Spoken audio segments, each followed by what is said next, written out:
Yuk. Assalamualaikum warahmatullahi wabarakatuh anak-anak. Bertatap muka kembali, belajar kembali, tetap fokus ya. Alhamdulillah pada pembelajaran selanjutnya kalian akan mempelajari tentang matematika setelah nanti kamu belajar tentang materi agama ya. Baik, matematika yang disampaikan beberapa hari yang lalu oleh Pak Bahri nanti ada keterkaitannya dengan matematika yang Ibu sampaikan pada hari ini. Sebelum kita mengawali kegiatan kita hari ini dengan aktivitas yang cukup padat, marilah kita berdoa dulu. Berdoa dalam hati mulai. Berdoa selesai. Sudah sarapan ya? Bekali dengan buku paket dan buku tulismu. Mari kita lihat di papan tulis. Beberapa waktu yang lalu Pak Baris telah menyampaikan tentang materi matematika, yaitu bilangan pecahan, bilangan desimal, kemudian persen, mengubah bilangan pecahan ke dalam persen, lalu soal cerita yang berkaitan dengan persen atau per 100. Nah, saat ini kalian belajar tentang bilangan-bilangan tersebut, tetapi berbeda bentuk ya.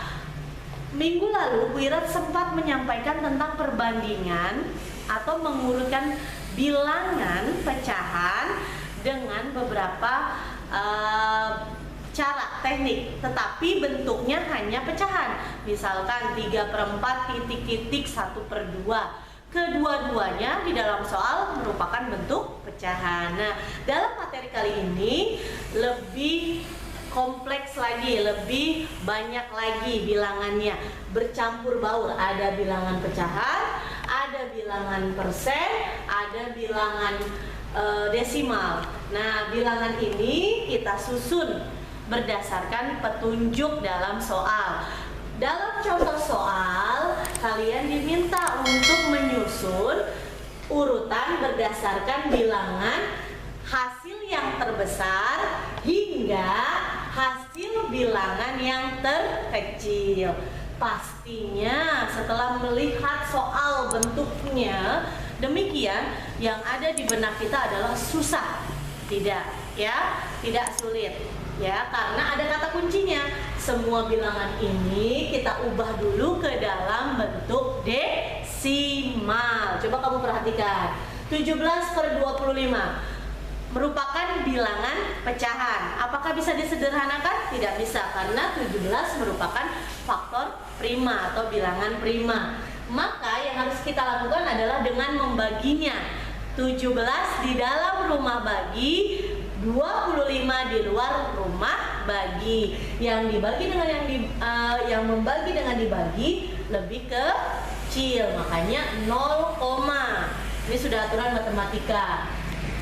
Terus 6 dikali 25 hasilnya kurang dari 170. Seterusnya ke bawah. Jadi bagaimana mengubah bilangan pecahan ke dalam bentuk desimal? Dengan cara membaginya menggunakan rumah bagi. Kemudian yang kedua, 66%. Pak Bari pernah menyampaikan di pembelajaran sebelumnya bahwa 66% ini bisa diubah ke dalam bentuk pecahan biasa menjadi 66 per berapa nak? 100. Benar, 66/100 itu merupakan bentuk pecahan.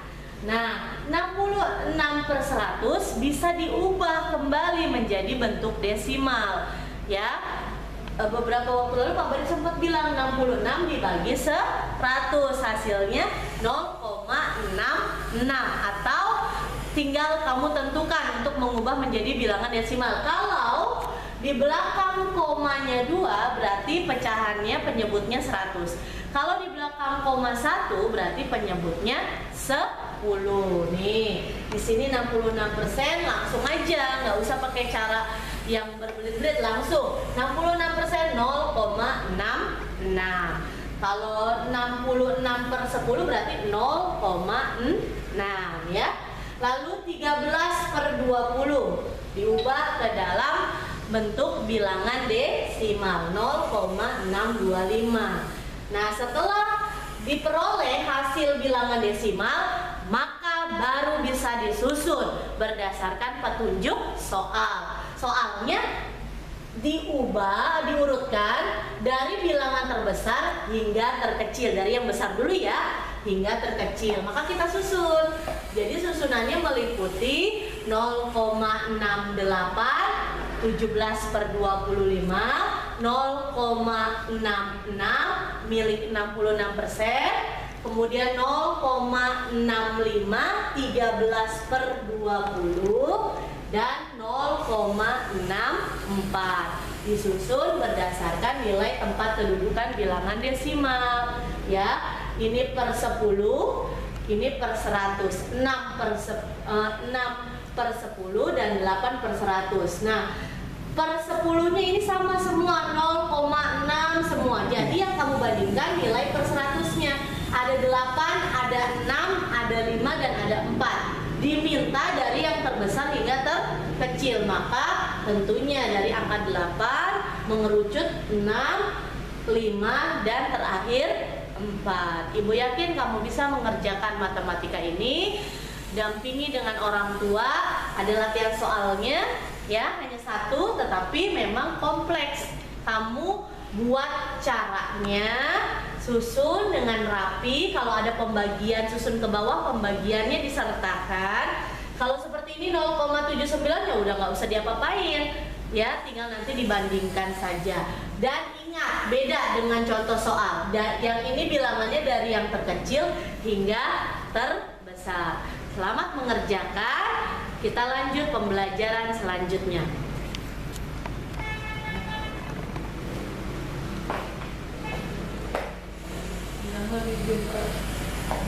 Luar biasa.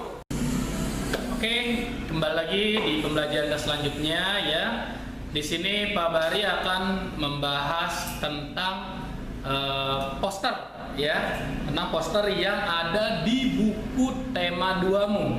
Yang ada di buku tema 2-mu halaman 118 ya. Nah, mungkin kalian sering mendengar kata poster. Kamu tahu nggak sih sebenarnya poster itu apa? Ya. Mungkin kalian tuh sering lihat tuh gambar-gambar yang ada di pinggir jalan dan lain sebagainya ya. Oke. Coba lihat di tayangan ya. Poster adalah suatu media publikasi. Kamu tahu nggak publikasi apa? Ya.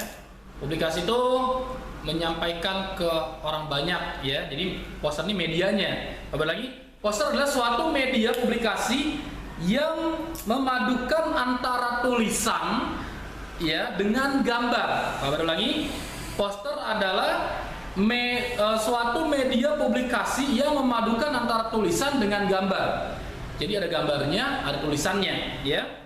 Atau kombinasi keduanya dengan tujuan untuk memberikan informasi kepada khalayak atau kepada orang banyak. Jadi kalau kamu ingin memberikan sebuah informasi, kamu bisa membuat poster dengan tulisan, dengan gambar, ya, dengan yang bagus, dengan yang kreatif, agar orang tahu, agar orang mau melihatnya, mau membacanya, ya. Nah, poster biasanya dipasang ini di tempat-tempat keramaian, di tempat-tempat umum, di tempat-tempat banyak orang yang sering mendatangi. Di mana, Pak? Boleh di pinggir jalan, tapi tentunya ya di tempat yang tidak mengganggu orang lain, ya. Lalu di di stasiun, di terminal, ya, dan lain sebagainya, ya. Terus boleh di perkantoran, di pasar, ya, fasilitas kesehatan. Nah, poster ini sifatnya mengajak, ya. Poster sifatnya mengajak. Poster juga merupakan salah satu bentuk dari seni grafis, ya, dua dimensi yang memadukan antara huruf, angka, dan gambar. Nah, kalau coba kalian lihat di buku kalian, di buku tema kalian di halaman 118, ya. Di sini ada sebuah gambar globe, ya, dengan tulisan tanam pohon di bumi untuk masa depan kami. Nah, tanam pohon di bumi. Singkat tapi penuh makna, ya. Nah, di poster ini mengajak kalian, ya, untuk menanam pohon demi masa depan kita, ya, yang di dunia, yang di bumi, ya. Nah, sebagai warga negara yang baik, kita perlu bersatu melestarikan hewan dan tumbuhan agar manusia dapat hidup sejahtera.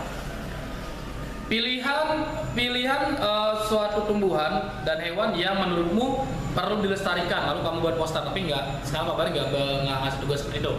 Nah, Pak Bari lagi sekali lagi ya. Tadi pengertian poster udah Pak Bari sampaikan. Lalu poster itu nanti kita pasang di mana-mana, di mana saja kamu udah tahu ya. Nah, sekarang tujuannya apa sih Pak membuat poster? Ya. Secara umum tujuan poster adalah sebagai bentuk publikasi agar dibaca oleh masyarakat luas dan mau mengikuti ajakan dari poster tersebut. Tuh ya, itu tujuannya.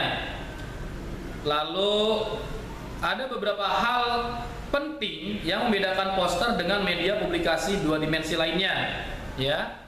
Selain menurut pengertian poster yang dicetak pada bidang media yang besar, isi dan cara tersampaikannya informasi dari poster pun berbeda dengan media publikasi lain. Jadi kalau kita punya informasi bisa kita publikasi melalui media-media, bisa poster, ada baliho, ada spanduk, ada iklan, baik media cetak, media elektronik dan lain sebagainya, ya. Nah, di sini adalah yang kita bahas tadi poster, ya. Tadi Pak Bari udah jelasin definisi poster. Sekarang Pak Bari minta kalian coba buatkan satu buah poster, ya. Buatkan satu buah poster yang isinya mengajak tentang kebaikan. Yang isinya mengajak tentang kebaikan. Boleh tentang kebaikan menjaga lingkungan, boleh tentang mengajak kebaikan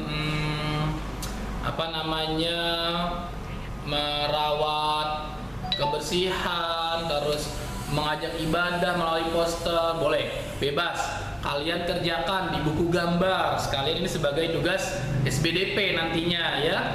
Lalu kalian gambar posternya dengan tulisan-tulisan yang menarik, kalian warnain pastinya, ya.